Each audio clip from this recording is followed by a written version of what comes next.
Okay, so solve this equation. Now, the first thing we need to do here is to have this as a single expression, right, or a single fraction.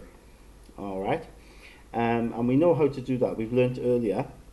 So if that equals 1 wasn't there, the question would typically say, yeah, express as a single fraction. So remember now, we need a common denominator, and you can get a common denominator by timesing these two together, yeah? Okay, so essentially I would have on the bottom x bracket 3x plus 2 if I times them together. And if you think about it then, because I'm timesing this by x, I need to times the top by x. So I get 4x times x. So I'm timesing the 4x by that x there. And then because I'm timesing the x by the 3x plus 2, I also need to balance, I need to times the top there by the 3x plus 2. Okay, so single fraction, we always have that sort of pattern, don't we, where we cross multiply and then times the bottoms together. That will equal to 1.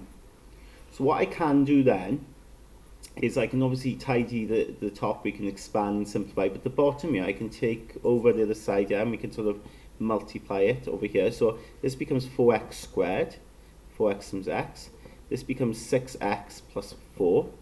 And then take that over, I'll have x bracket 3x plus 2. So I get 4x squared plus 6x plus 4. And then this becomes, if I expand this, 3x squared plus 2x. Get everything over. So I end up having x squared plus 4x plus 2 plus 4. Yeah, so 4x squared take away 3x squared is x squared. 6x take away 2x is 4x, and then 4 left, and that equals to 0. And then quite simply then, we need to solve that, and we end up with a quadratic, yeah? This is quite a simple one, because it's just x here, isn't it? Okay, x in front of both, give me x squared, and then we need two numbers that multiply to give 4, and add up to give 4. So that's quite simple, it's just 2, isn't it? In both, they're both going to be the same.